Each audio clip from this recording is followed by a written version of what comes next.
የመጣችበት የራሷ የሆነ አላማ አላት። ወደ አዲስ አበባ የመጣችበት የራሷ የሆነ አንድ እቅድ ይዛ የመጣችው። ለዛም ነው ሌላ ሰዎች እንዲከታተሏትና ከጎኗ ካጠገቧ እንዲኖሩ ያደረጉት እንጂ መቅደላዊት ታግታለች እኮ አልታገተች። መረጃችሁ የደረሳችሁ እየቀባጠርክን ያለው ይኸውልህ፣ እኔ አሁን እሷን ይኸውልህ ስትከታተላት ነበር። አዎ ስከታተላት ነበር። እሷን ብቻ አይደለም እንደገና ደግሞ አልታገተችም ትለኛለህ። እና ሁኔታ አለች ታዲያ አለች። አሁንም ካስፈላጊ እኮ ልጠራት እችላለሁ። አንተ አስፈላጊ ነው ብለህ ካመንክ ልጠራልህ እችላለሁ። መቅደላዊት እርግጠኛ ነህ? አለች አለች። አዎ የደረሳችሁ መረጃ ልክ ላይ አሁን ታመጣታለህ። እና ለምንድን ነው እሺ ከእናቷ የተሰወረችው? ከዘመዶቿስ ለምን መጥፋት አስፈለገ?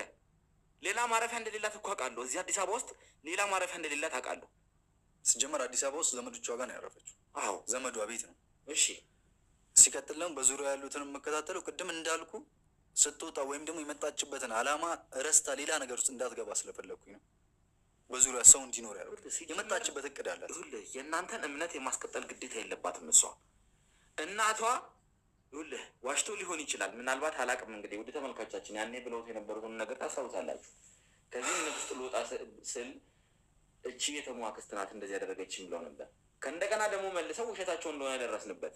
ስለዚህ ይኸውልህ አሁንም አንተም እየቀባጠርክ ከሆነ ትጠራታለህ፣ እዚሁ ታመጣታለህ። አለች የምትል ከሆነ እዚሁ ታመጣታለህ። አሁንም ቢሆን አለች።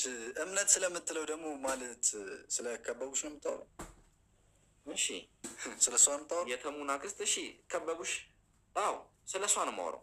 ሲጀመር ማንም ሰው የፈለገውን እምነት የማመን መብት አለው።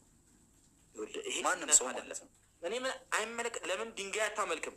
የሚመለከተኝ ነገር አለም። ሰማኛል አይደለ እኮ ይኸውልህ የምትለው መቅደላዊት ይዛ የመጣችው የራስ ግን እዚህ ጋር ይኸውልህ ከበቡሽ እየሰራች ያለችውን ነገር እየደገፍኩ ወይም ደግሞ